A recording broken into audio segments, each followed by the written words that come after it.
press the bell icon on the YouTube app and never miss another update.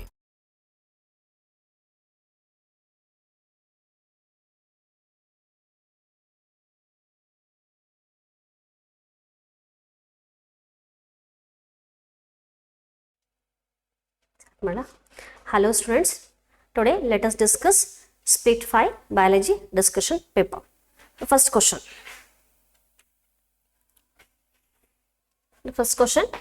here. So the question is, breaking down of complex molecules to yield energy takes place in. Once again I'll repeat, breaking down of complex molecules to yield energy takes place in. So you should say where is the place or the site for breakdown of complex molecules takes. So here the options given to you all are cytoplasm and mitochondria, mitochondria and chloroplast, chloroplast, cytoplasm and plastids. So breakdown of complex molecules. So here we'll see breakdown of complex molecules, breakdown of complex molecules, breakdown of complex molecules,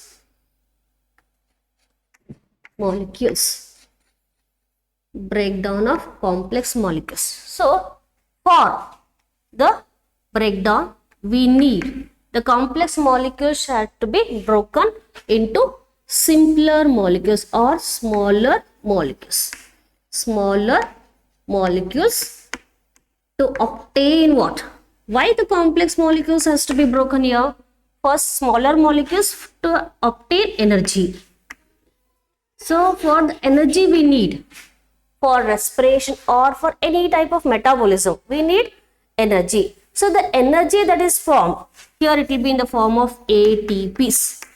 We say ATPs are the energy molecules that are going to be formed. So breaking down of complex molecules into simpler molecules will occur in which organelle they are asking. So breakdown of complex molecules into simpler molecules, it is going to be taking place in the organelles like cytoplasm and mitochondria.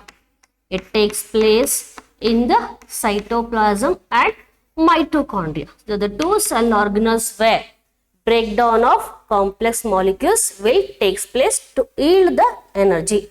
So cytoplasm and mitochondria will be the answer. So the first answer here for this question is cytoplasm and mitochondria. So again the option next one is given here is mitochondria and chloroplast, cytoplasm and plastid. So chloroplast is an organelle where photosynthesis will occur.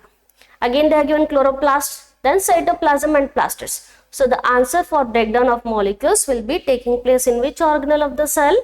In the cytoplasm and mitochondria. Okay, the second question.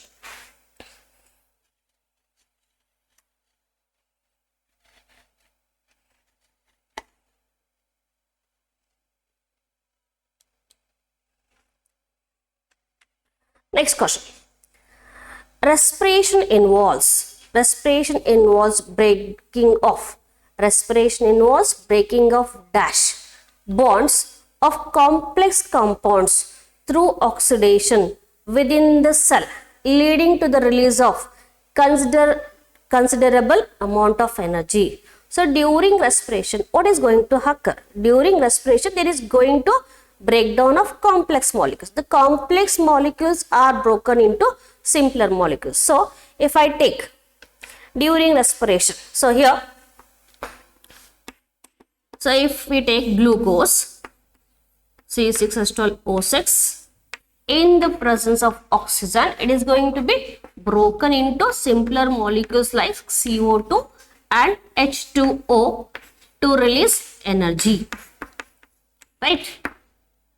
So in the presence of oxygen, so the complex molecule glucose is going to be broken into carbon dioxide and water. So here respiration involves breaking of which bond they are asking.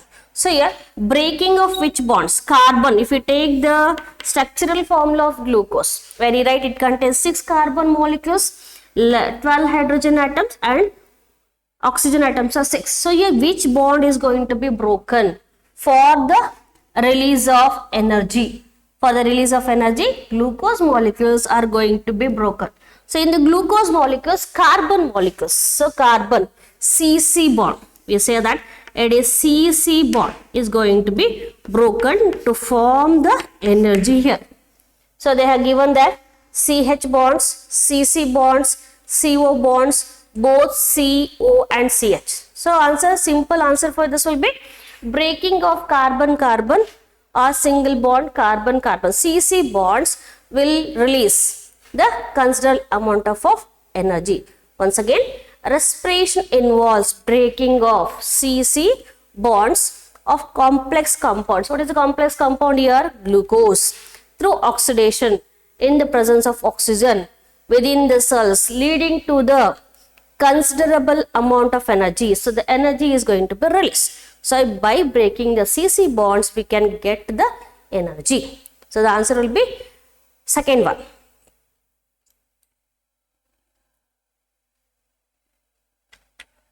Next question. Read the following statements and choose the correct option. Read the following statements and choose the correct option. The statements given here are the first one. Respiration is purely catabolic process. So, can you understand? Respiration is purely a catabolic process. So, during respiration, only breakdown of molecules will occur?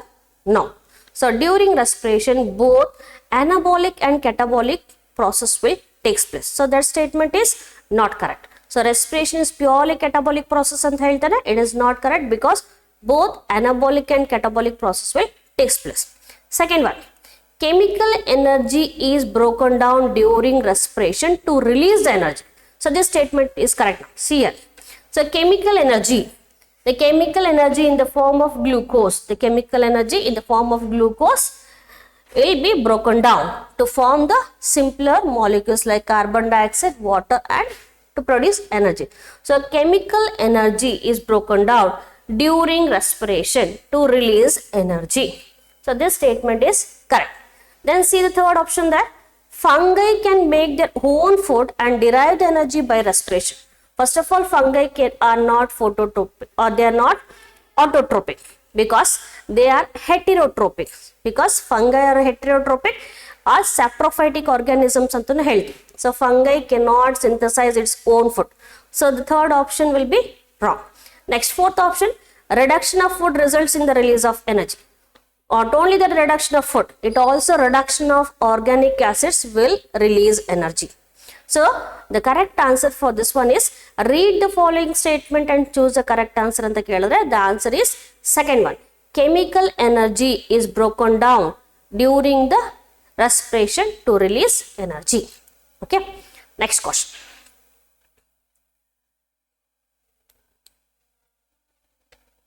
Next. Respiration is seen in. So, the common phenomena of respiration is seen in. Whether it is seen in plants or animals or in only in cells they are asking. So, the options given here are all cells except the photosynthetic cells during daytime. So, the respiration is seen in all the cells. Respiration will occur in all the cells except the photosynthetic cells. Except the photosynthetic cells means what? The plants which will synthesize its own food in the presence of sunlight, water, carbon dioxide with the help of pigment. That process is called as photosynthesis. Preparation of food, synthesis of food by the plants is called photosynthesis. So, all cells will respire. They asked here, they said except the photosynthetic cells. That statement is wrong because all the cells will respire. Even the photosynthetic cells also respire during day. Next, non-green cells. In non-green cells, there is respiration is seen in non-green cells. Not only in non-green cells, even in green cells also there is respiration. Third option, non-green cells in the light only. So, during photosynthesis, during daytime, only respiration will occur. So, that statement is also wrong. So, the last one. All living cells, both during day and night, all living cells which has life will have the process of respiration during day and night. So answer will be fourth one. All living cells, both during day and night, there is respiration. Next, the compounds that are subjected to biological oxidation are called. So the compounds that are subjected to biological oxidation during respiration. So those are called, what they are called, in which dash most of common anta keltare. So during, if I come back to the board here, so here during the breakdown of molecules, so the breakdown of molecules, glucose is going to be broken down in the presence of oxygen. It is going to be broken down into carbon dioxide, water and ATP. So this reaction we can call it as biological oxidation. The biological molecule glucose in the presence of oxygen is going to be broken down. So what is the product formed called as? So what is this called as? After the oxidation, what is the product? This product formed is called, we can call it as respiratory substrate. Respiratory substrate. Respiratory substrate. Respiratory substrate. The compound that are subjected to biological oxidation, the compound is, we can call this as respiratory substrate. This respiratory substrate is going to be broken down to form the following molecules. So in which is the most common anta kelide. So respiratory substrate plus we have the most common energy yielding molecule will be carbohydrate. Carbohydrate. So the compounds that are subjected to biological oxidation are called respiratory substrate, in which carbohydrates is the most common. So the options given here are respiratory substrate, carbohydrate, respiratory substance plus protein, respiratory organic substances, fats, respiratory substrate and protein. So you may get a doubt whether protein, fats are also the respiratory substrates or not. So respiratory substrates, protein, fats are also there, but the most common is called carbohydrate. So respiratory substrate and carbohydrate will be the correct answer for this one. Next one. Which of the following substances can undergo oxidation and release energy? Okay, the questions are almost related here. Which of the following substances can undergo oxidation and release energy? So which of the following will undergo oxidation and release energy means they have given the options are organic food, organic acid, both organic food and organic acid, then inorganic acids anta ಹೇಳ್ತಾರೆ. So the organic food, it may be carbohydrates, proteins and fats. Again the second option, organic acids. The organic acids may be glyceraldehyde or glycerol. Okay, amino acids all will come in this category. So the third option is both organic food and organic acids will release energy. When they undergo oxidation, both organic food and organic acid will release energy. And the fourth option given here is inorganic acids. Inorganic acids will not yield energy. Only the organic food and organic acids will release energy. So the third option will be correct. Both organic food and organic acids will release energy. Both organic acids and organic food will release energy. Organic foods will release energy. Organic acids may be in the form of glycerol, then amino acids. Organic foods may be proteins,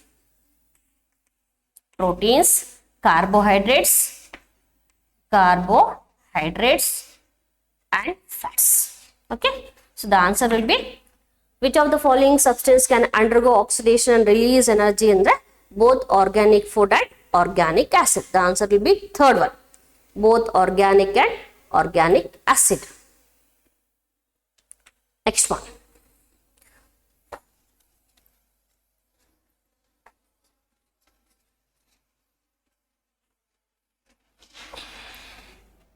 Next question is, choose the incorrect option for why plants can get along without respiratory organs. So you know that plants do not have particular respiratory organs like animals. In animals we have respiratory organs for exchange of gases called lungs. Whether in plants there are no respiratory organs, but also there is respiration in plants. By the process of transpiration, by the tissues present, there is the transport of gas. By the simple process called diffusion and osmosis, there is movement of gaseous exchange in the plant. Okay. So the statement given here is, choose the incorrect option for why plants can get along without respiratory organs. Unlike animals, have no specialized organs for gaseous exchange. So I said the answer already there. In animals we have respiratory organs for gaseous exchange, but in plants there are no respiratory organs for gaseous exchange. Which statement is incorrect anta kelidam. So the first statement here, loose packing of parenchyma cells. So parenchyma cells, the simple tissue where we have parenchyma, collenchyma and sclerenchyma. Loose packing of parenchyma cells in the leaves, stems and roots facilitate respiration. So we say that when you read the function of parenchyma cells, we say that aerenchyma. Aerenchyma are the cells that will help in respiration. Aerenchymal tissue antanu health. So loose arrangement of parenchyma cells will help the respiration process. So that statement is correct. Second statement, oxygen released during photosynthesis is used or utilized for respiration. So in the process of photosynthesis, oxygen is released. So the green plants with the cell organelle chloroplast, they undergo a process called photosynthesis. During that, oxygen is released. That oxygen is taken by the organic compounds, organic food or organic acids to release the energy. That statement is also correct. The third statement, there is very little transport of gases from one part of the plant to the another. Okay, there is no heavy movement or there is no fast movement of gases because there are no respiratory organs. First of all, there is very little movement of gases from one plant part to the another plant. That is also correct. The fourth option you see here, respiration rate is faster. So respiration rate is very slow in plants, faster than the animals in the roots, stems and leaves. So that option will be wrong. Respiration rate is slower anta kottidre, that will be correct, but they have given faster. So the incorrect statement for this will be fourth one. Respiration rate is faster than animals in roots, stems and leaves anta ಹೇಳ್ತಾರೆ. So it should be slower, not faster. Okay. Next question.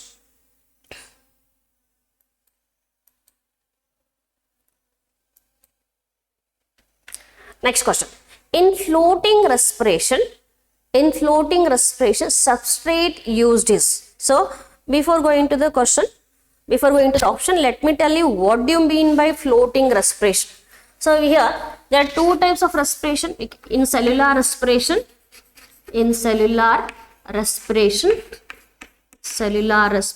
there are two types. One is floating respiration, and the second one is floating respiration, and the second one is protoplasmic respiration.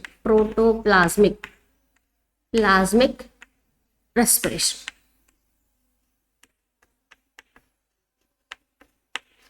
So here floating respiration means the oxidation of molecules, oxidation that occurs in fats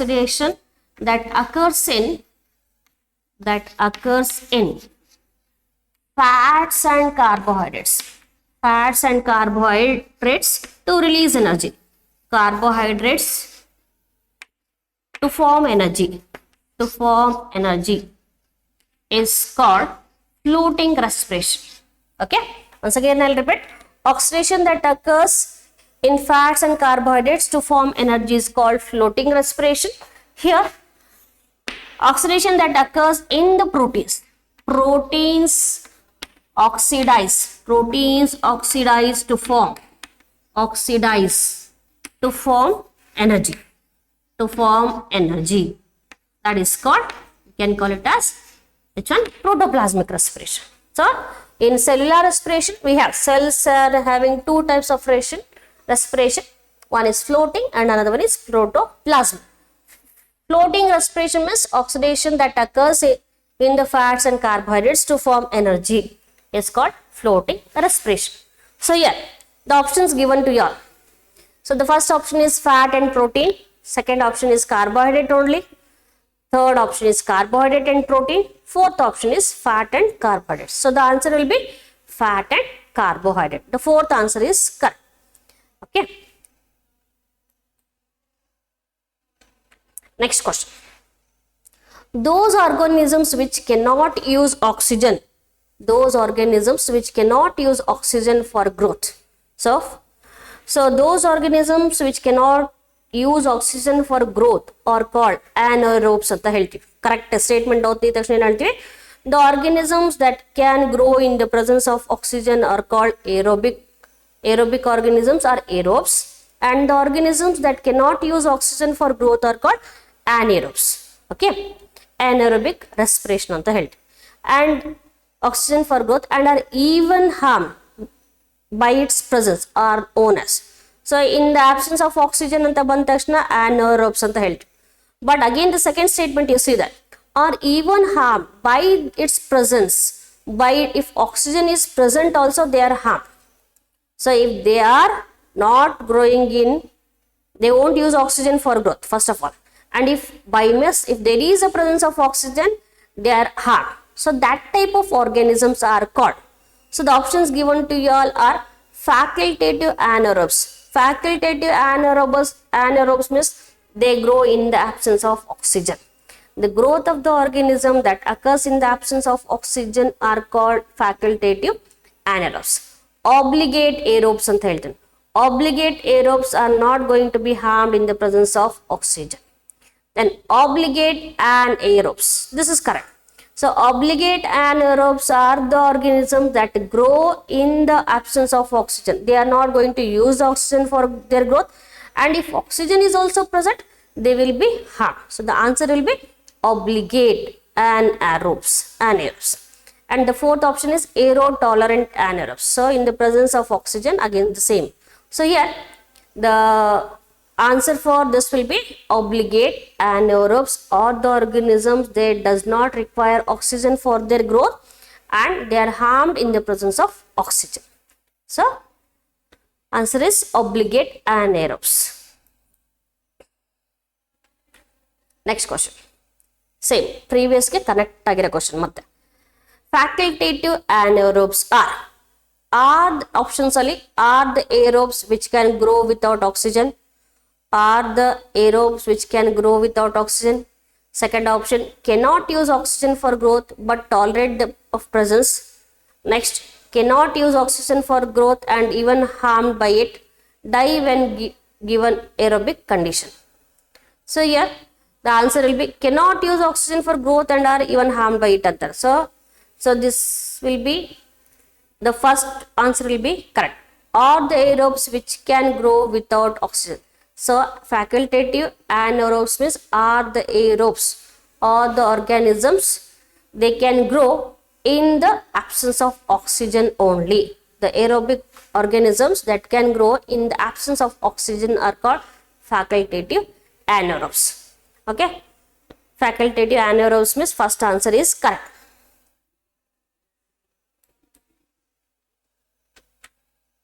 Next, which of the following pathway was given by the scientists Embedon, Mayerhof and Franz? So they have given the scientist name who gave the pathway. So Embedon, Mayerhof and Franz gave a pathway. That pathway is called. For this question, here Embedon, Mayerhof and Franz are the three scientists who gave a pathway called glycolysis pathway. Glycolysis pathway. Glycolysis cycle antanu helbodu or glycolysis pathway antanu helbodu. Pathway. So glycolysis, it is a 10-step reaction. 10-step reaction where 6 carbon glucose is going to be broken down in 10 steps to form 3 carbon molecule called pyruvate. Pyruvate. Okay. So this cycle which yields, so here, so during glycolysis cycle that was given by the scientists Embedon, Mayerhof and Prance, it is a 10-step reaction where 6 carbon molecule glucose is continuously going to be broken in 10 steps. So it forms at the end of the cycle, it forms 3 carbon molecule pyruvate or pyruvic acid. This step reactions, glycolysis, breakdown of glucose is called glycolysis. That is given by the scientists Embedon, Mayerhof and Prance. So the options given to you all are acetyl-CoA formation step. Acetyl-CoA is formed in the Krebs cycle or in the citric acid cycle or TCA cycle. Okay. Next, pentose phosphate pathway. Pentose pathway is also not given by the scientist. Krebs cycle. Krebs cycle is given by Krebs cycle. Krebs cycle is given by Hans Krebs. Hans. The scientist called Hans Krebs gave the cycle Krebs cycle. So the answer will be glycolysis. We can also call the cycle as EMP pathway antanu heltare. EMP pathway. Embedon, Mayerhof and Prance who gave the glycolysis cycle. Next one.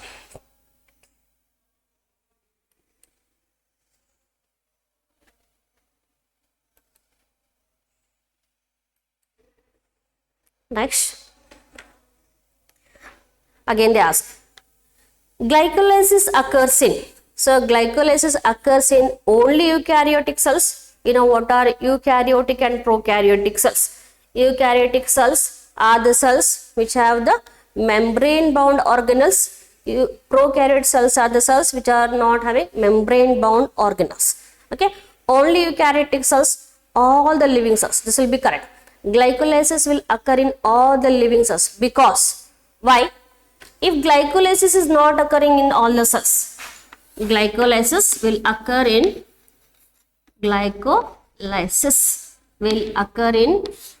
in all living cells. In all living cells. So glycolysis is a process where at the end of the glycolysis reaction we have the formation of ATPs, energy molecules. So if glycolysis is not occurring in all the cells, there is no formation of ATP energy for the organism to survive. So ATP is required for all the living organism to survive. So glycolysis is occurring in all the living organisms.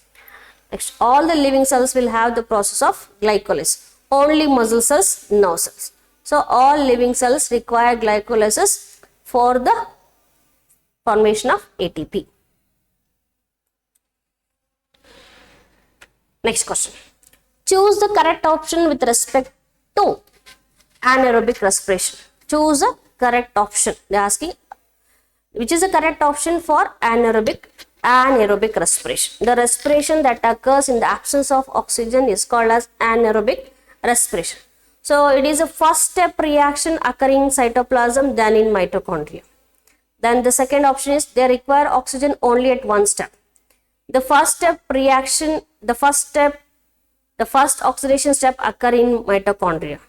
So the answer will be which is correct there. So anaerobic respiration is not, it is occurring in cytoplasm but it is not in mitochondria. They require oxygen only at one step. So they does not need at all oxygen at all. There is no need of oxygen. Next, the first oxidation step occurring in mitochondria. It is not the first oxidation step in mitochondria, but all the reactions are going to occur in cytoplasm. So, anaerobic respiration is that all the reaction occurring in cytoplasm are, it is a correct option. All the reaction occurring in cytoplasm will be the correct option for anaerobic respiration. Next one, the end product of anaerobic respiration. Again, the end product of anaerobic respiration. End product of anaerobic respiration here. Anaerobic respiration. Anaerobic here. End product they are asking. So here Glucose is going to be broken down into lactic acid in the absence of oxygen. You should remember here, absence of oxygen. Absence of oxygen. You can say during fermentation also. So lactic acid and ethanol is formed. Ethanol is formed. Okay. So glucose is going to be broken down into lactic acid and ethanol in the absence of oxygen. So the end product of anaerobic respiration is, they have given 4 options are phosphoglyceric acid, PGA, and then phosphoglyceric acid, it is a intermediate in glycolysis cycle. Glyceraldehyde phosphate, it is also involved in glycolysis, but it is an part of glycolysis. Lactic acid. So here, so lactic acid, it is the end product of anaerobic respiration. Ethanol ಕೊಟ್ಟಿದ್ರು ಕೂಡ correct ಆಗ್ತಾ ಇತ್ತು. Next fourth option ಏನು ಕೊಟ್ಟಿದ್ದಾನೆ, pyruvic acid. Pyruvic acid ಏನು, it is the end product of glycolysis cycle. So pyruvic acid, it is an end product of glycolysis. So the end product of anaerobic respiration is lactic acid or ethanol.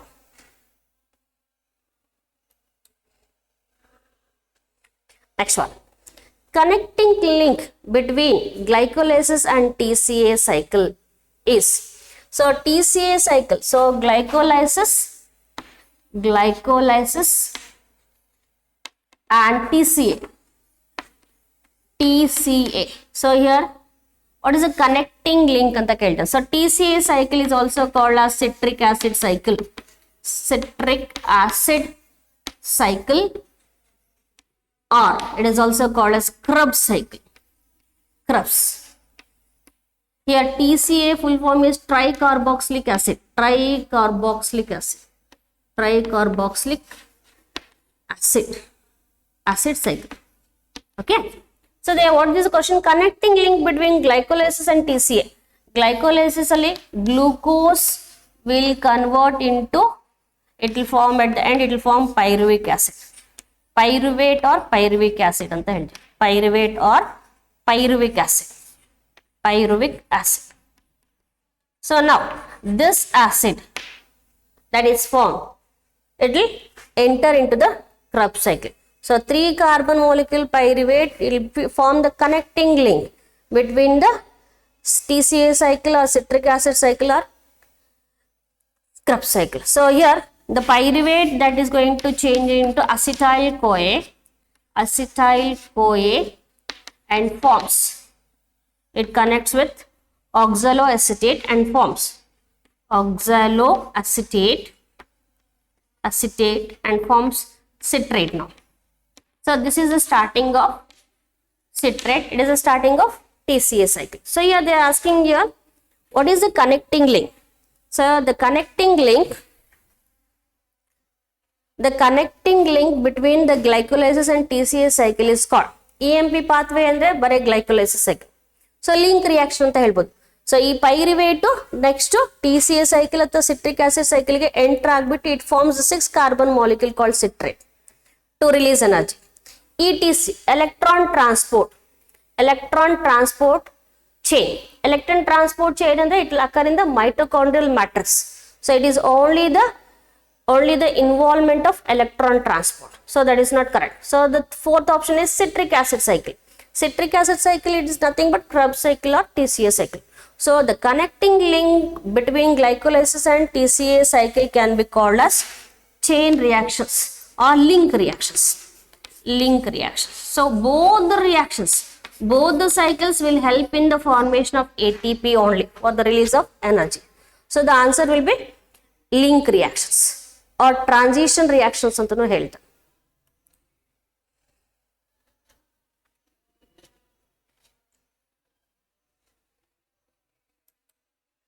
Or transition reactions.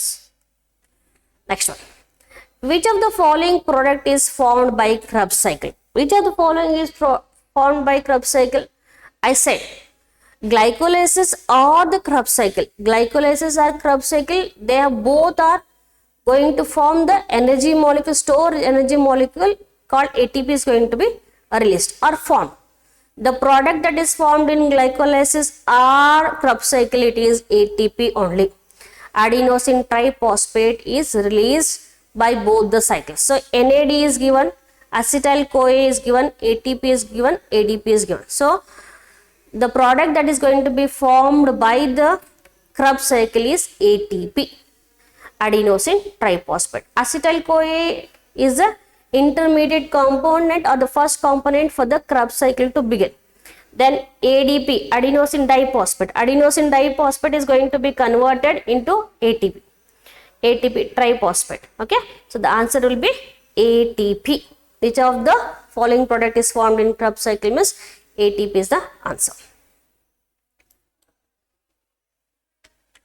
Next question. Citric acid is formed in Krebs cycle by the combination of. So already I wrote on the board. Citric acid is formed in the Krebs cycle by the combination of oxaloacetic acid with what? Which is the component that is going to form citric acid or citrate?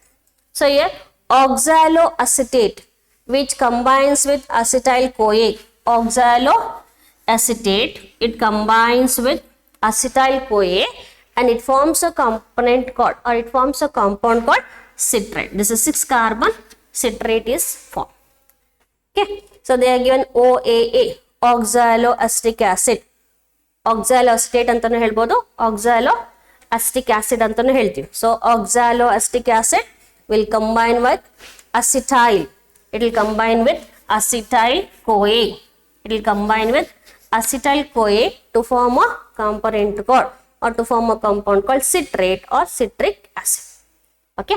Next, pyruvic acid antane. Pyruvic acid is the end product of glycolysis. Malic acid anta heltare, it is a component that is formed during the citric acid cycle. But the option given to you all is, answer will be acetyl-CoA. So when they are given, citric acid is formed in the Krebs cycle by the combination of oxaloacetate with acetyl-CoA. Answer is second one.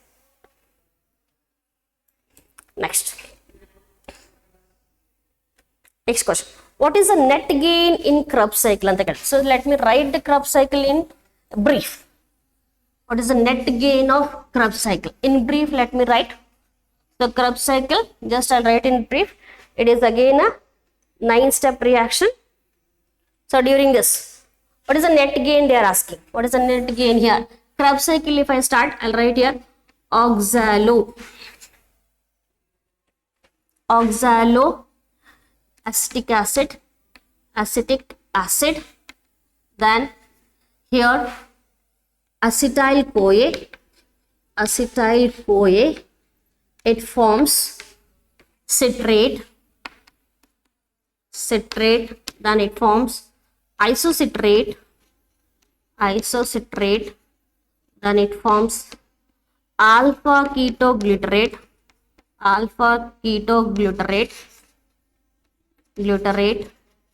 then from here it forms succinyl-CoA, then from succinyl-CoA it forms succinate,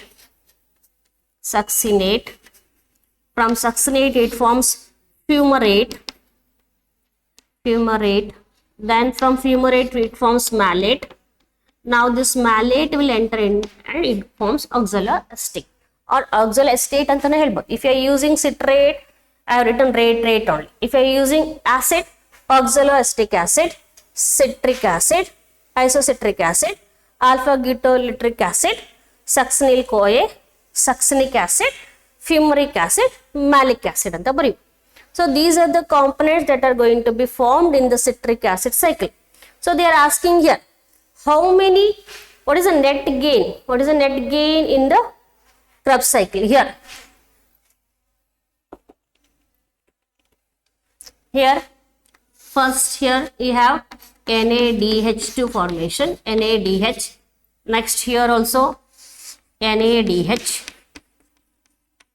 And again here, and here also we have NADH2, NADH. Then here we have the formation of, here we have GTP, and here we have the formation of FADH2. So these are the products that are formed. What is the net gain they are asking? So I'll write in the middle of the board here. So how many FADs and how many NADH are formed is in 1, 2, 3. So if I take first reaction 1, 2, 3, 4, 5, 6, 7, 8, 9 reactions. 9-step reaction. So here where are NADH formed? So in the 4th step, in the 5th step. So how many NADH? 1 NADH, 1, 2 NADH, 3 NADH. So how many NADH are formed here? NADH2, 3 NADH2, 3 NADH2 product. Next, how many FADH2 are produced? 1 FADH2 is produced. Yeah, 1 FADH2 here. Succinate will convert into fumarate by oxidation here. FADH2. Next, how many ATPs are produced here? ATP. GDP will form GTP, and you can also call GTP. It is in the form of ATP only. So again, 1 ATP is formed. One term of Krebs cycle. At the end of Krebs cycle, what is the net gain? The answer is 3 NADH2, 1 FADH2 and 1 ATP. So the option will be, the correct option will be second one. 1 FADH2, 3 NADH2 and 1 ATP. Okay, I have written the cycle on the board and I have written where are NADH2 and FADH2 and ATP is formed. Okay. Next question. How many complexes are involved in electron transport in mitochondria? So ETC anta karite, electron transport chain. So in the mitochondria, in the inner membrane of mitochondrial matrix, there are some electron transporters. So the electron transporters with their enzymes are involved in the Krebs cycle. So these, how many complexes are involved on the ETC cycle? If you are read with the ETC cycle, here electron transport chain, I'll write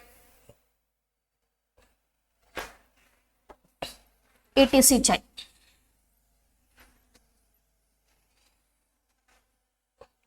ETC, electron transport chain. How many complexes are involved? Complex 1 in the ETC chain. Complex 1 with the help of enzyme dehydrogenase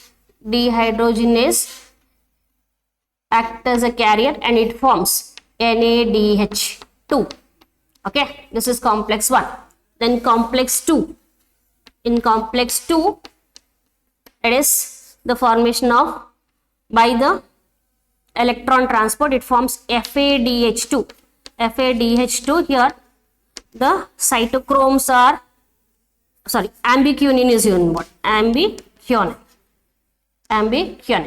So in the complex 2, in the complex 3, by the involvement of cytochrome AB1, we have the formation of the ATP sand. Next, the complex 3 will form complex 4 also. Complex 4, it releases ATP. Here, cytochrome A and cytochrome AB1 will form the cytochrome C. So here, cytochrome C also is involved. So how many complexes are formed to release the ATPs here? So in the form of NADH2, FADH2 and ATP, the complexes that are involved in ETC, electron transport chain, are 4. Complex 1, 2, 3 and 4 are involved in electron transport to form the energy molecule, or the net gain which is obtained in the cycle is 4 complexes will help in electron transport. Right, so the answer will be 4. How many complexes are involved in that? 4 complexes are involved. The enzymes are located on the membrane of mitochondria, inner membrane of mitochondrial. The enzymes are located, and complex 1 to 4 will help in formation of net gain. Okay, 4.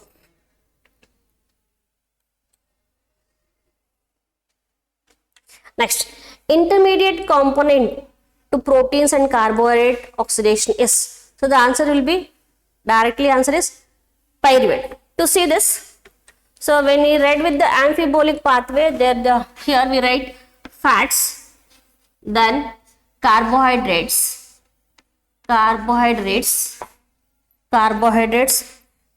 then we have proteins.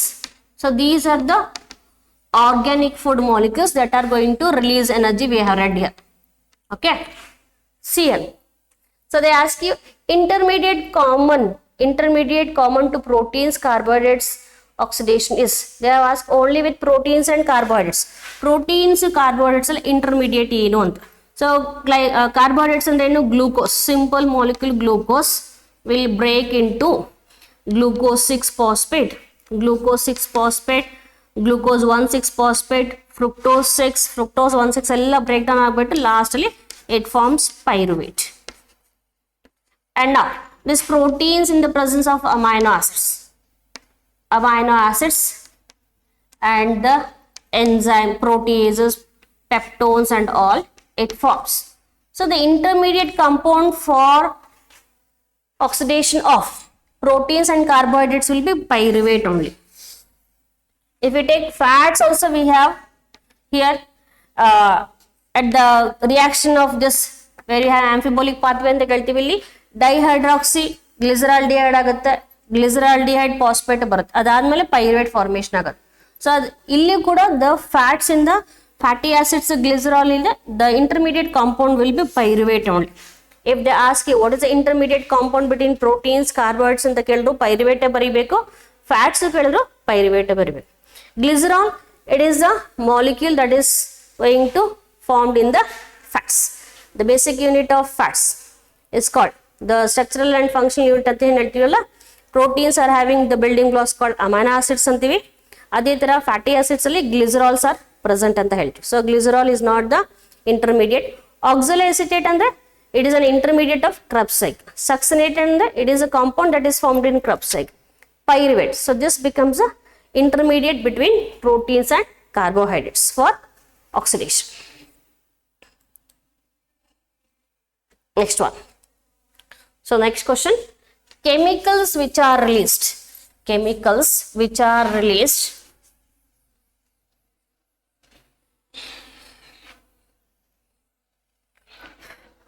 next question, chemicals which are released at the synaptic junction are called, chemicals that are released at the synaptic junction are called.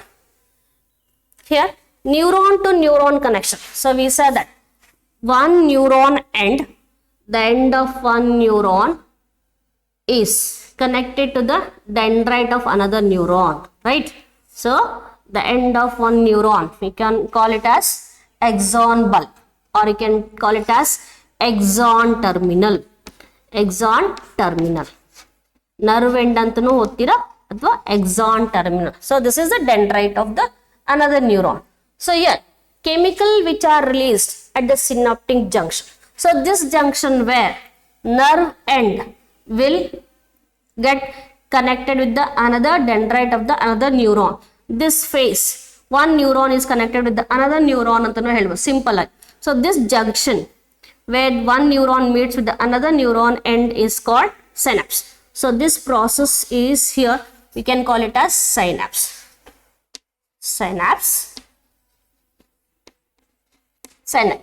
So this synapse is going to have one neuron end or axon terminal and dendrite of the another neuron. So what is this junction called, as they are asking? What is this junction where there is a meeting of two neurons? So cerebrospinal fluid will be in the brain. CSF ಅಂತ ಹೇಳ್ತೀವಿ. cerebrospinal fluid, it is called CSF.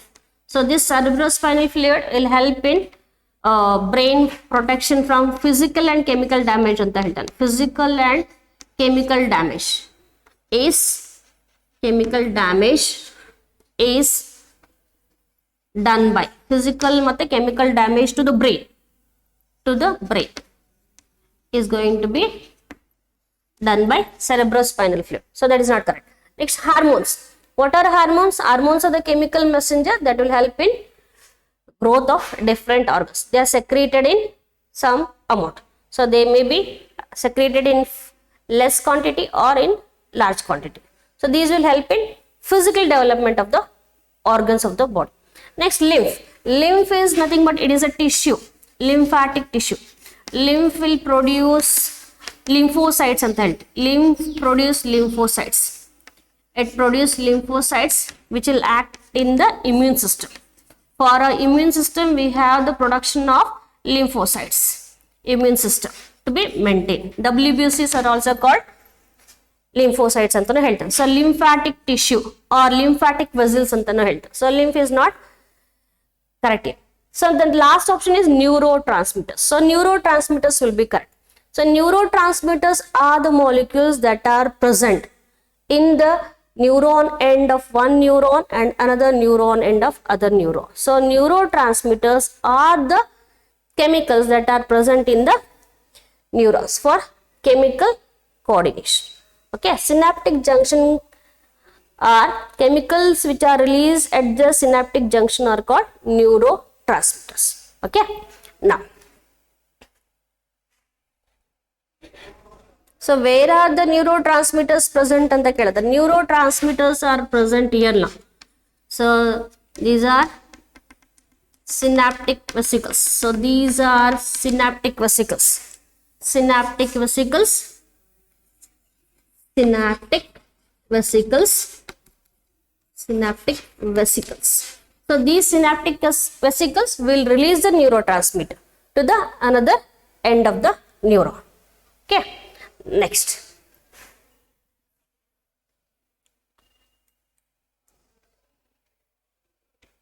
Next question. Potential difference across the resting membrane is negatively charged. This is due to the differential distribution of the following ions. Once again, I'll read. Potential difference across the resting membrane is negatively charged. This is due to the differential distribution of following ions. So, potential difference across the resting membrane. So, we have read in conduction of impulses, generation and conduction of impulse on the membrane or on the oxoplasm. We have plus charges, and inside the oxolemma we have like this arrangement of charges, right? So negatively charged inside the cell, positively charged outside the cell we can. So you can write here sodium ions are more here inside. Sodium ions more, less potassium, less K plus ions. Okay. Then inside negatively charged particles, negatively charged are proteins. Proteins are more and less again with potassium ions. Okay. So potential difference across the resting membrane. So resting membrane is called, it is called as resting potential. Resting potential antanu helti. Resting potential means outside the cell, on the membrane of the cell we have more amount of positively charged ions. They may be sodium, more will be sodium and less will be potassium ions. Inside the cell the negatively charged proteins are more and even the potassium ions with the sodium ions. Right? So this will help in conduction of impulse from one neuron to another neuron. The impulses are carried in the form of charges anta helti. The electrical impulses are going to be conducted, okay, from one neuron to other neuron for the function of the body. So which they are asking us, this is due to the differential distribution of which ions. So the ions here are potassium and sodium. The options given are sodium potassium ions, CO3 ions, chloride ions, calcium ions, calcium and magnesium ions. Calcium ions are involved in muscle contraction, right? So the answer will be sodium and potassium. So during the potential difference, during the conduction of impulses, we say that 3 sodium are going outwards and 2 potassium ions are coming inward, inside, inner side. during what? During conduction of impulses. So the answer will be sodium and potassium. Next question. Resting membrane. So again the same question. A resting membrane potential is maintained by. So resting membrane potential is maintained by what? So it is maintained by sodium and potassium ಅಂತನೂ ಹೇಳ್ಬೋದು. But options ಅಲ್ಲಿ ನೋಡಿ ಹೆಂಗ್ ಕೊಟ್ಟಿದ್ದಾರೆ, ion pumps ಅಂತಾನೆ, neurotransmitters ಅಂತಾನೆ, none of this hormones. Neurotransmitters ಬರೋದಿಲ್ಲ because chemical ಇದರಲ್ಲಿ ಮಾತ್ರ ಬರುತ್ತೆ. ಕೆಮಿಕಲ್ ಸಿಗ್ನಲ್ಸ್ ಅಥವಾ ಕೆಮಿಕಲ್ ಮೆಸೆಂಜರ್ಸ್ ಅಥವಾ ಕೆಮಿಕಲ್ಸ್ ನ ಸಿಗ್ನಲ್ಸ್ ಮೂಲಕ ಪಾಸ್ ಮಾಡೋದನ್ನ ನಾವು ಅಲ್ಲಿ ಸೈನಾಪ್ಸ್ ಅಲ್ಲಿ ಹೇಳ್ತೀವಿ. Chemicals in the form of chemical, neurotransmitter chemical is going to be conducted from one neuron to another neuron is called neurotransmitters. Then they are asking, next one is ion pumps. So sodium and potassium are the ions that are acting as the ion pumps for the electrical impulse to be conducted. So when the sodium and potassium are moving inwards and outwards, then there is electrical impulse conducted in the membrane of the neuron. So here ion pumps will be correct answer. Hormones are not involved here. Okay. So the resting membrane potential is maintained by the ion pumps. The answer is 1. Next. An area in the brain which is associated with strong emotions is. Strong emotions in the brain. When you take the diagrammatic view of brain, in the brain we say the parts of the brain. So the brain is divided into 3 parts as we know. It is forebrain, midbrain and hindbrain or hindbrain. So in the forebrain, the parts like cerebrum, cerebral cortex, hypothalamus is involved. In the hypothalamus or in the forebrain, there is a system where we call it as limbic system. So here limbic system, it is a part of the forebrain where limbic contains amygdala and hippocampus. These 2 parts of the brain, hippocampus, that are located in the forebrain. Limbic system, this is going to control, or it is associated with strong emotions. It controls the strong emotions. So it may be crying, laughing or etc. The strong emotions of the brain, the strong emotions of the human body like enjoying, full happy or full sorrow, everything is controlled by the limbic system of the forebrain. So they have given medulla. Medulla is responsible for thermoregulation, for maintaining temperature. Cerebral cortex, it is going to have motor neurons. Cerebellum, it is having the cerebellum, it is a part of the hindbrain, and here hindbrain, it is having medulla oblongata, pons and all. There it is a system, or it is an organ for maintaining respiration and all. So here the answer will be limbic system. So an area in the brain where it is associated with the strong emotion on the limbic system, that is having the 2 components like of the brain. Here are amygdala and hippocampus. This limbic system is going to control the strong emotions. Over excitation antanu heltivi, or soreness and there, during that time it is going to control. Next, which part of the human brain controls the urge for eating and drinking anta heltare. Eating and drinking is controlled by which part of the brain? So again they have given forebrain, spinal cord, midbrain and hindbrain. So midbrain, hindbrain are totally not involved in this urge for eating and drinking. So spinal cord, it is coming in. So brain with the spinal cord. So forebrain. So the answer will be forebrain. Forebrain, where hypothalamus is present. Forebrain is responsible for urge for eating and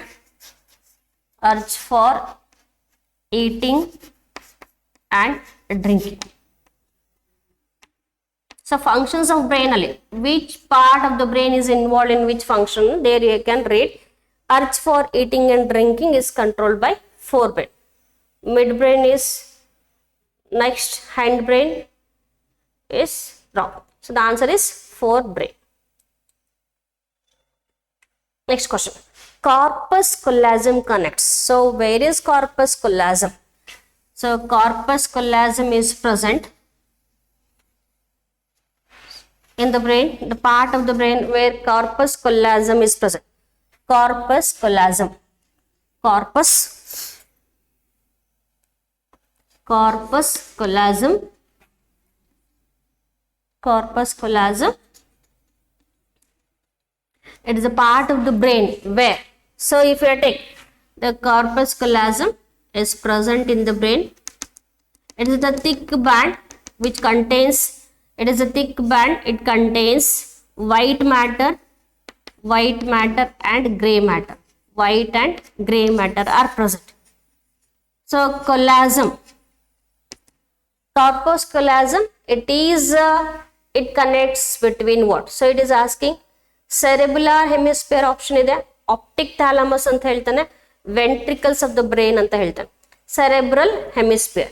So the cerebral hemisphere, the brain is divided into many hemispheres like this. So these hemispheres are connected by the corpus callosum. The corpus callosum of the brain connects the cerebral hemisphere. Corpus callosum, it connects the cerebral hemispheres.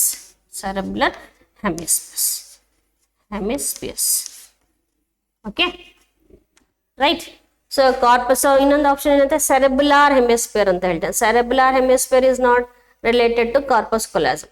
Optic thalamus ಅಂದ್ರೆ the neurons or the nerve fibers that are connected to the thalamus. Eye ಗೆ connect ಆಗಿರೋ optic nerves ಏನಿದಾವೆ thalamus ಗೆ connect ಆಗಿದೆ. Ventricles of the brain. Ventricles of the brains are the cavities. Ventricles of the brain.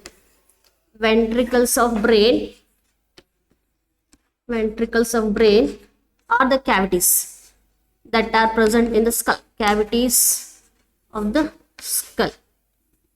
Of skull is called ventricles, where ventricles will enter. Okay, ventricles will enter through the cavity in the brain of the skull. Those are called ventricles. So there are three ventricles. Lateral ventricles are there, third ventricle, fourth ventricles are there. So lateral ventricles in the cerebrum, third ventricle in the midbrain, fourth ventricle in the hindbrain. Okay, so this corpus callosum which will connect the two cerebral hemisphere of the brain. Cerebrum, which forms the cerebral infoldings of the brain, are called hemispheres that are going to be connected by corpus callosum. Next one. Next question. The respiratory and cardiac centers are located in. So respiratory and cardiac centers are located in.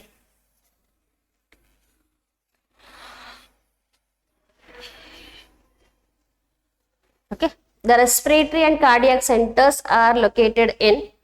So respiratory, cardiac center,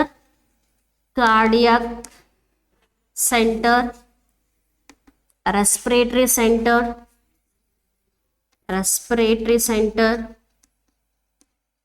Then we have last one is for gastric center. All the cardiac, respiratory and gastric related to digestion.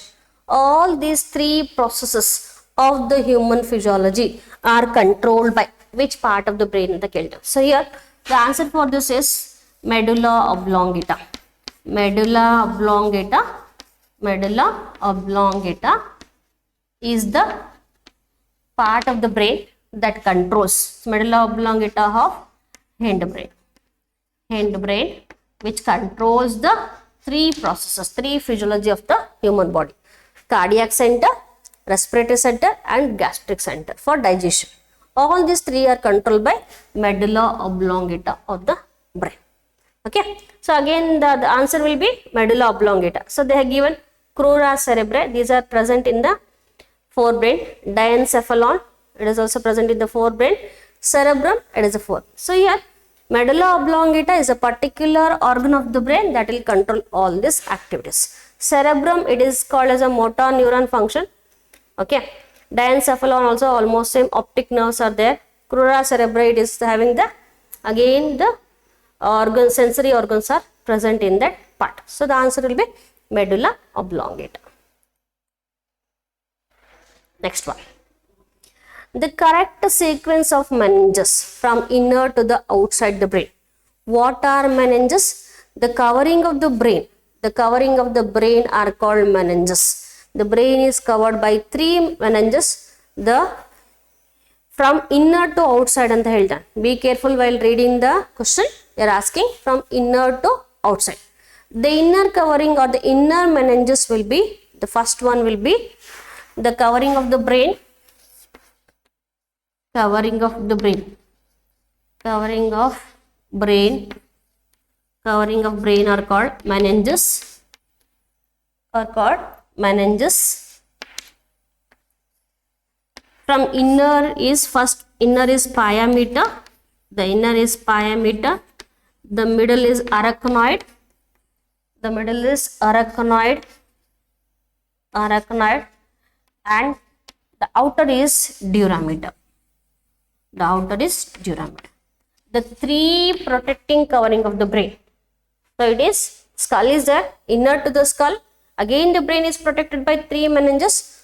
Inner pia meter, middle arachnoid and outer dura meter. So the sequence will be, which one is correct? The first option. Pia meter, arachnoid membrane and dura meter. They have given the second option is dura meter, pia meter, arachnoid membrane. The third is dura meter, arachnoid membrane and pia meter. Arachnoid membrane, dura meter and pia meter. So the answer will be first one. Pia meter, arachnoid membrane and dura meter. So the correct sequence of meninges from inner to outside. Sometimes they may ask you from outside to inner.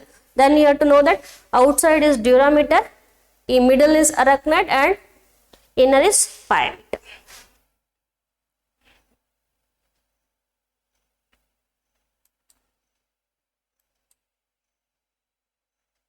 Next question. So they have given a diagram. You should know the labelings of this diagram. The diagram given here. The diagram here is given. The given shows axon terminal of synapse. Here A, B, C, D and E are respectively represent. So they are given the labelings. So you should know the diagram properly here.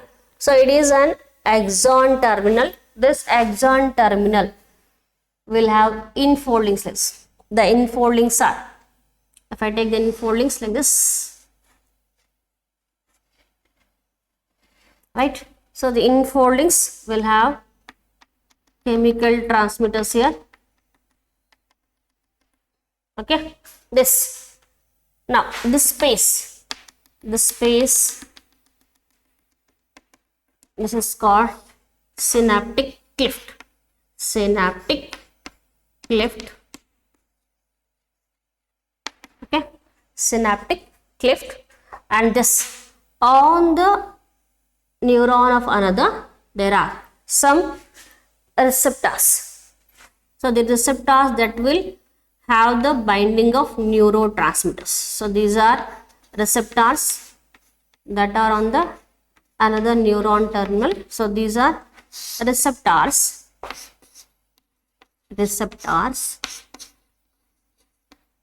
Now, so this membrane where axon terminal is there, this membrane is called presynaptic membrane. Presynaptic membrane. And this membrane is called postsynaptic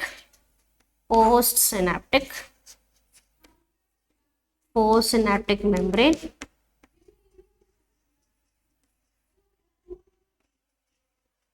Postsynaptic.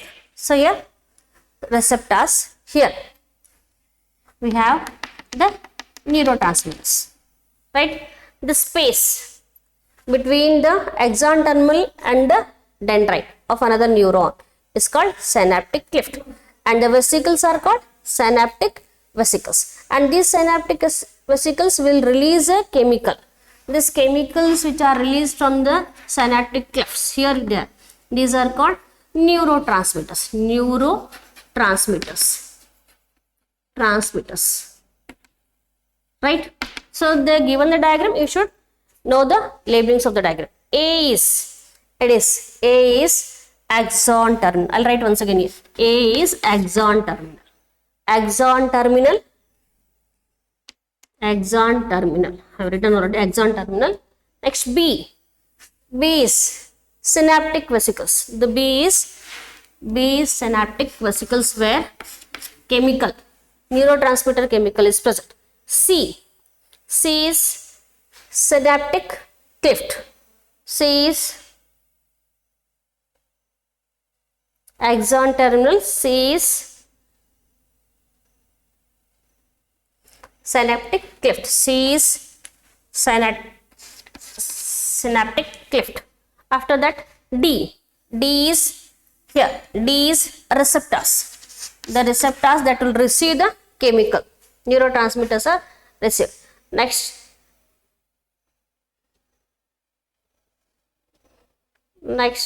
E is, so here E, these are E, this is neurotransmitter. So which option is correct for this diagram? So here A is axon terminal. A is axon terminal. See the option where we have A is axon terminal, B is synaptic cleft, B is synaptic vesicles where the chemical neurotransmitter is present. When the signal is received, these synaptic vesicles will break. Due to the release of neurotransmitter, then the neurotransmitters are released. So A is axon terminal, B is synaptic vesicle, C is synaptic cleft. The space between the axon terminal and the another terminal of the neuron is synaptic cleft. Receptors are D, and D is neurotransmitter. So the answer will be fourth one. The given shows axon terminal of synapse here. The answer for this will be fourth option. Axon terminal, synaptic vesicles, synaptic cleft, receptors and neurotransmitter. Next question. The electrical potential difference between outside and inside of the nerve axon before excitation is called. So electrical potential difference between outside and inside the nerve axon before excitation, before the impulse is going to be received, what will be that potential called as? Before the electrical impulses are going to enter the axon membrane, what will be the condition? That condition is called resting potential. So for this, the electrical potential difference outside and inside the nerve axon before excitation, before it will be called as resting membrane. Resting potential, it is called resting potential or polarized condition. Okay, during polarization, how much volts of current is there? Minus 70 millivolts ಅಂತ ಹೇಳಿ. When the membrane is in resting potential, when it is in polarized, when the positive charges are present in the outside and negative charges are present inside, then that condition is called resting potential or polarized. And how much millivolts of current is there? Electrical charges are there. It is 70 millivolts. So once the electrical signals are passed, once the electrical signals are sent or in flux, then the next condition will be depolarized. Depolarized, or you can also called as action potential.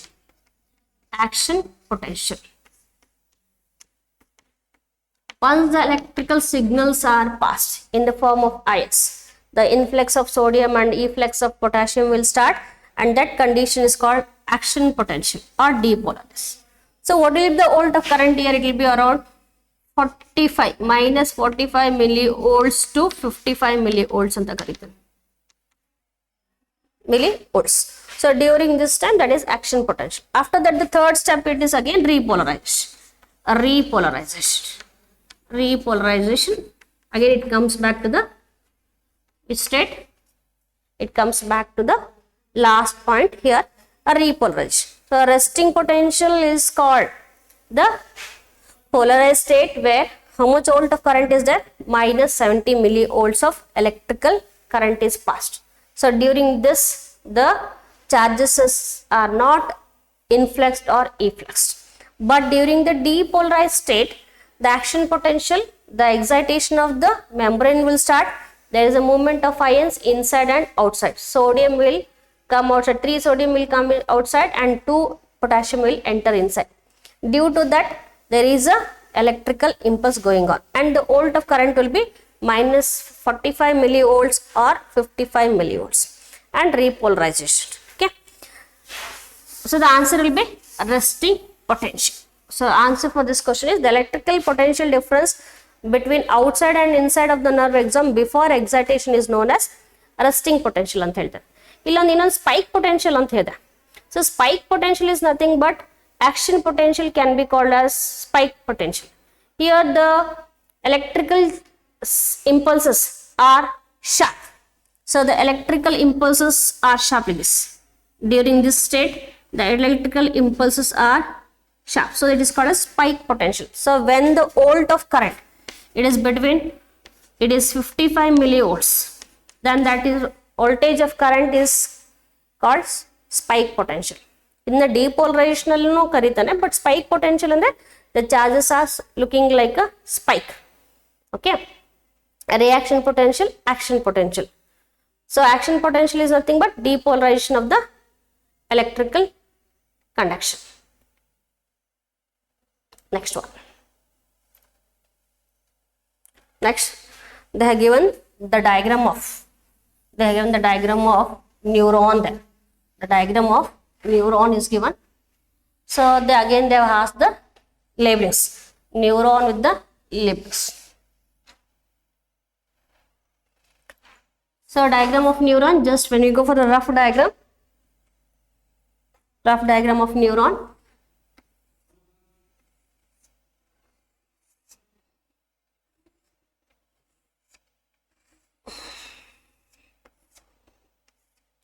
When you go for the rough diagram of a neuron,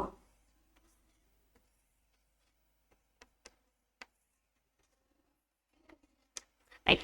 So neuron, here the nucleus is present with the nasal granules, then dendrites, just a rough labeling, then so these are dendrites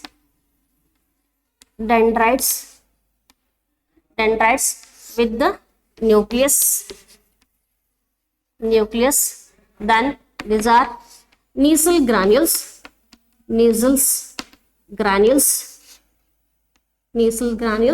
then this part is called axon, then these are axon terminal, then on the axon we have sheath. These sheaths are there.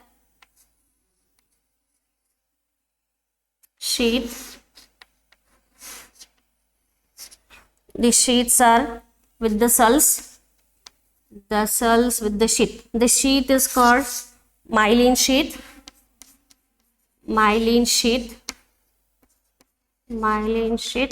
And the cells are called Schwann cells. Okay. Next, this point at where the myelin sheath will meet is called node of Renier. Okay. So this complete together, it is called cyton. Okay. See here, the diagram of neuron is given, and they have given the labelings here. The labelings, first A will be dendrite, A will be dendrites, B will be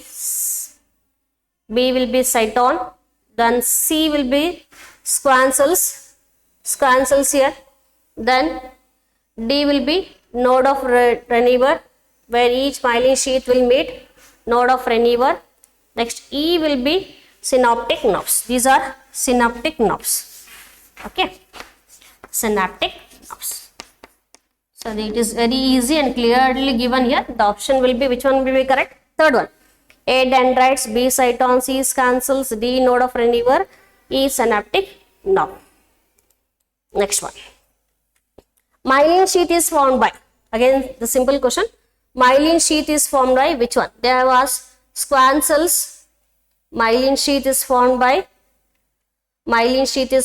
Schwann cells, muscle cells, Renier cells, axon. So myelin sheath is formed by Schwann cells. So the myelin sheath is formed by Schwann cells, the answer. When you see the board, I have written the diagram of neuron. Schwann cells are formed by the myelin sheath is formed by the Schwann cells. What is myelin sheath here? Myelin sheath, it is a covering of the axon. It is made up of lipid and protein. It is made up of lipid, protein and water anta heltare. Water, lipid, protein will form the myelin sheath. So myelin sheath will also act as a shock absorber anta heltare. So the protection of the axon membrane is done by the myelin sheath. Myelin sheath will remove the damages to the axon membrane. Muscle cells alla Renier cells, the cells node of Renier alli iradna axon anta. So myelin sheath is formed by Schwann cells. The answer is 1. Next one. Next question. Which of the following nerves have non-myelinated neurons? Non-myelinated neurons means what? So non-myelinated neuron means myelin sheath is absent. Non-myelinated means what happens here? Myelin sheath is absent. A protecting covering of the axon. Myelin sheath is absent. The covering of the axon is absent. Myelin sheath is absent. Those neurons are called non-myelinated neurons. So where are the non-myelinated nerve fibers are present at the kildon? So the direct answer for this will be autonomic nerves. Autonomic nerves. So what are autonomic nerves? The CNS and PNS. So CNS, central nervous system, and peripheral nervous system is again divided into two types. One is somatic nerves and autonomic nerves. Autonomic nerves are having the non-myelinated nerve fibers. Cranial nerves antane, optic nerves antane. Autonomic nerves is the answer for non-myelinated nerve fibers. Next one. Skeletal muscles are controlled by autonomic nerves. Skeletal muscles are controlled by autonomic nerves, sympathetic nerves, parasympathetic nerves and somatic nerves. So again, skeletal muscles are controlled by somatic nerves only. To know this, you should know a simple classification here. PNS, peripheral nervous system. Peripheral nervous system is of two types. One is called somatic nerves, neural tissue or nerves, or autonomic nerves.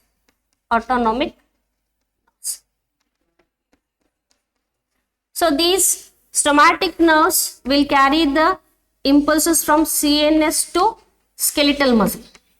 They carry the impulses to the CNS to the skeletal muscle. But autonomic nerves will carry the impulses from CNS to the smooth muscles. Smooth muscles or involuntary organs antanu henbo. So here you should know that skeletal muscles are controlled by. So these are controlled by somatic nerves. Again, the autonomic nerves are divided into parasympathetic and sympathetic. So the answer will be skeletal muscles are controlled by somatic nerves. Next. Which part of the brain is responsible for thermoregulation? So direct question. Which part of the brain is responsible for the thermoregulation? So you should be very correct in the functions of the brain. So thermoregulation is controlled by, it is controlled by hypothalamus of the midbrain. So hypothalamus is the brain organ where temperature, thermoregulation is maintained. So So the other options are corpus callosum, cerebrum, medulla oblongata and hypothalamus. Hypothalamus of the midbrain will control the thermal activity of the human body. So the temperature maintained, the constant body temperature. We say that human beings are homeothermic. They maintain the constant body temperature by the coordination of hypothalamus of the brain. Okay, the answer for this will be hypothalamus. Next question. Bipolar neurons are found in. So there are three types of neurons.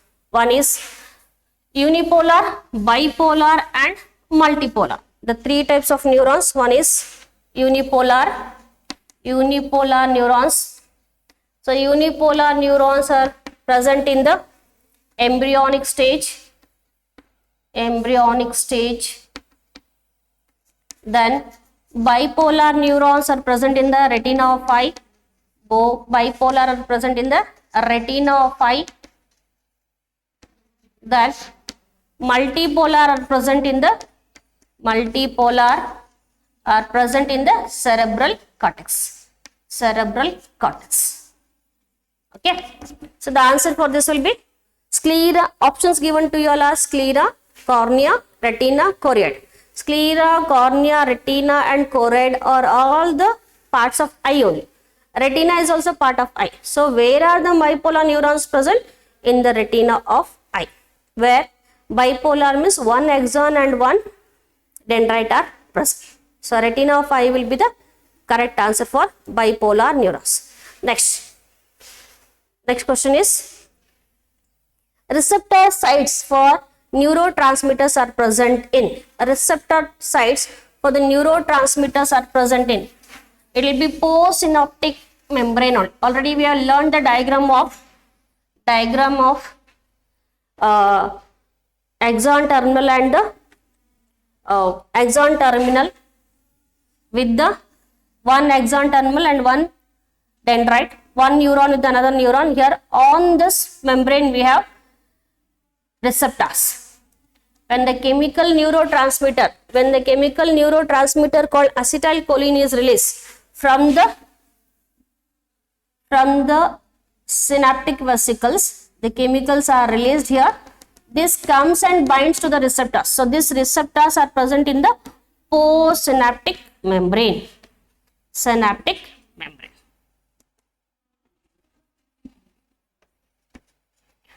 Presynaptic ಅಂದ್ರೆ axon terminal ಹತ್ರ ಇರೋದನ್ನ presynaptic membrane ಅಂತೀವಿ.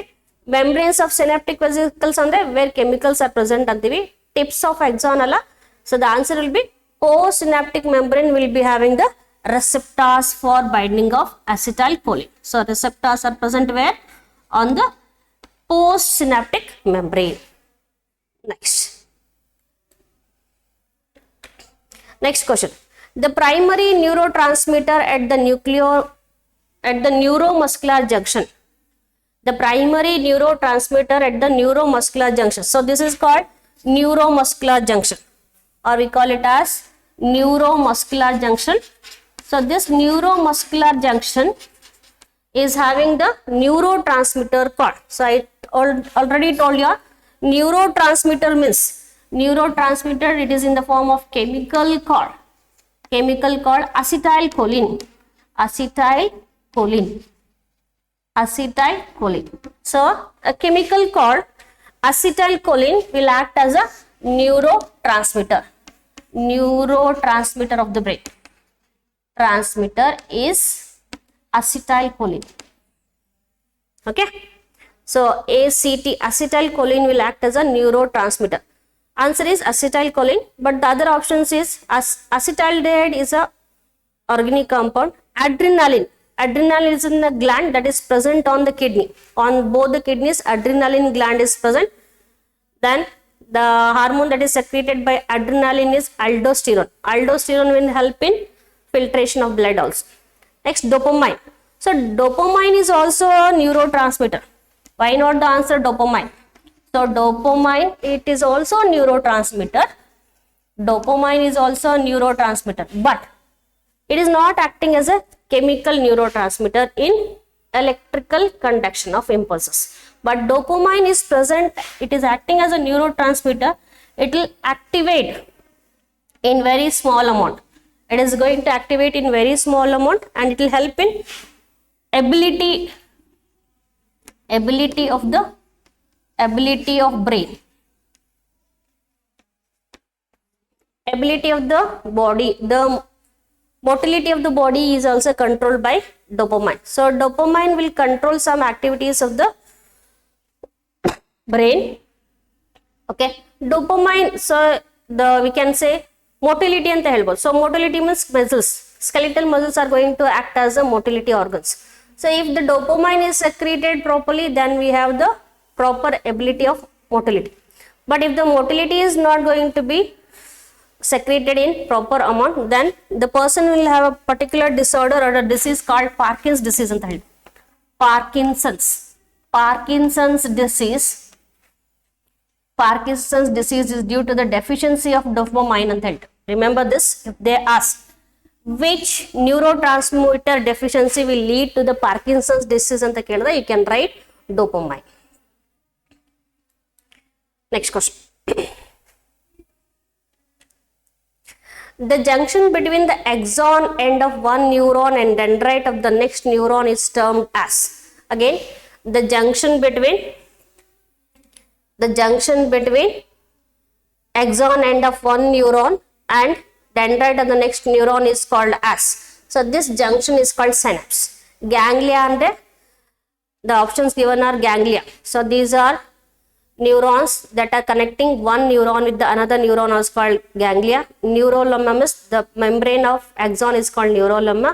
Fasciculi means it is in the muscles, but synapse is the answer here. The junction between the axon end and the dendrite of the next neuron is called as synapse. So the answer for this will be synapse. This is synapse.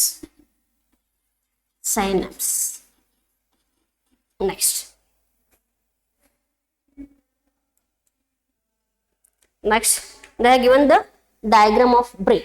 The sagittal section of human brain is shown here. Identify at least the labelings of the brain, A and D anta kelidana. So the diagram of brain is given to you all. They asked you only the labelings here. Just I'll write the rough diagram on the brain. Sagittal section of human brain here, just to learn the parts of the brain. Here a rough diagram of brain.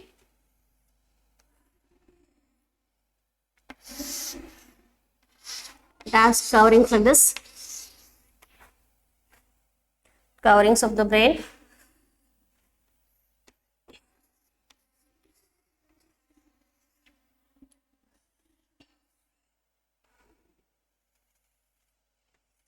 Right hand side.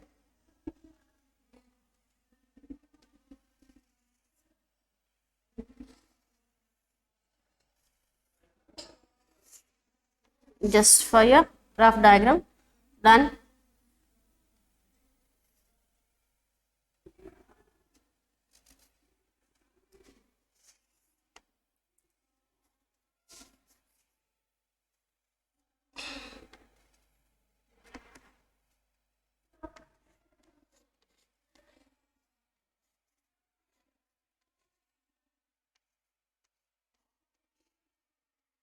Just for understanding, we'll just to learn the labelings, we'll learn the diagram of brain here. Now here, this part is called, this part is hypothalamus, thalamus, and this part is called pituitary gland.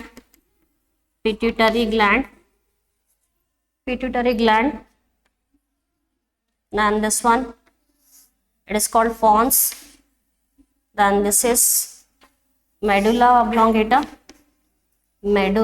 oblongata. Then this part is spinal cord.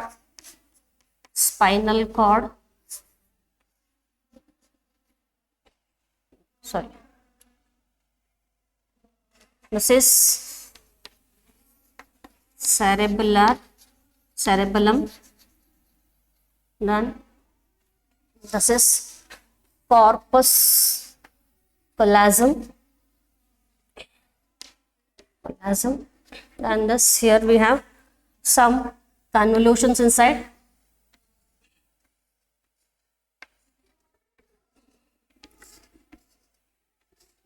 These are cerebrum. Yeah, right. So they are given the 4 labelings here. A, this is A, then B, they have given B here, then C, they have given C here, next D is here. So which is correct, they are asking. So the options given to you all are the diagram of brain. So C is midbrain ante. C is midbrain. So here from here to here we call it as forebrain. Hypothalamus is called midbrain.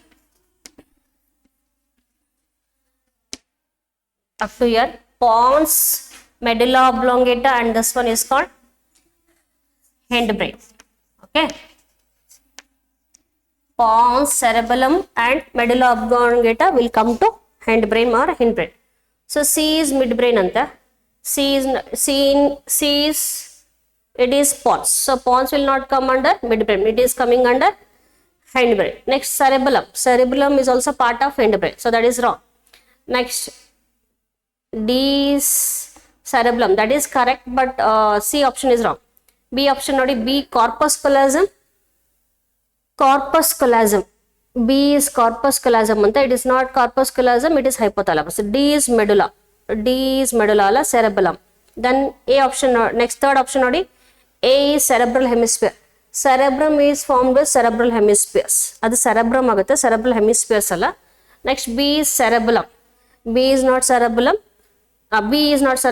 it is hypothalamus.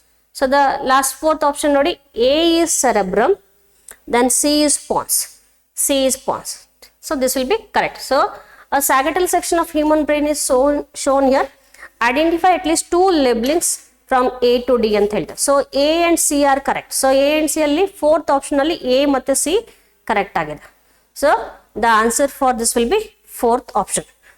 Cerebrum and pons are the correct labeling given to you all in the diagram.